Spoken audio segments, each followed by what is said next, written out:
कि मुझे मार्गदर्शन मिला, मुझे दर्द कम करने का अवसर मिला, मुझे नवनिर्माण करने का अवसर मिला, जीवन किसे कहते हैं ये समझने का अवसर मिला, तो इस अवसर को मैं गंवाना नहीं चाहता हूँ। तो ये गंवा कैसे नहीं सकता हूँ? जब मैं ये अवसर उन सभी को पहुँचाने की कोशिश करूँगा जो लोग मेरी तरह से ही नशे की समस्या से निकलने के लिए संघर्ष कर रहे हैं।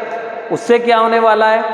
जो ये सेटिस्फेक्शन का लेवल था और बढ़ जाएगा, आनंद का लेवल था और बढ़ जाएगा। जब ये वास्तविक लेवल आने लगेगा तो मैं कंपेयर करूँगा कि यार नशे से जो लेवल बढ़ाता था वो ठीक था या ये ठीक था। इसमें मिलेगा कि दिखेगा कि मेरी भौतिकवादी चीज़ें ही छिनती गई है ना इस गुलामी से, और यहाँ दिखेगा कि मेरी भौतिकवादी चीज़ें तो छोड़ो, जो मैं सोच सकता हूँ उससे भी अच्छा मिल रहा है मुझे।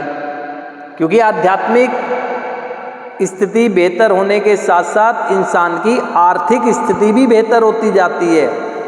यहाँ आध्यात्मिक शून्यता थी, आध्यात्मिकता यहाँ चली गई।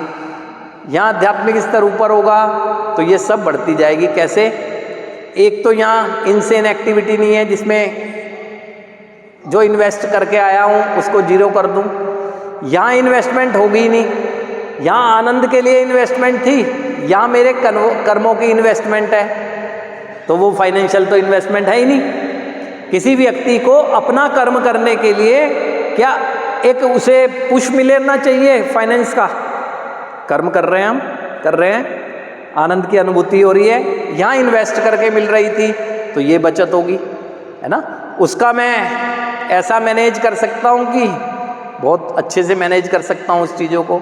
तो इस सेंस में कहा गया है, जो पहली लाइन में कहा गया है वो अनुभव है एक रिकवरी में चल रहे व्यक्ति का कि आज मेरे दिमाग में पैसा नहीं है, मेरी जेब में पैसा है।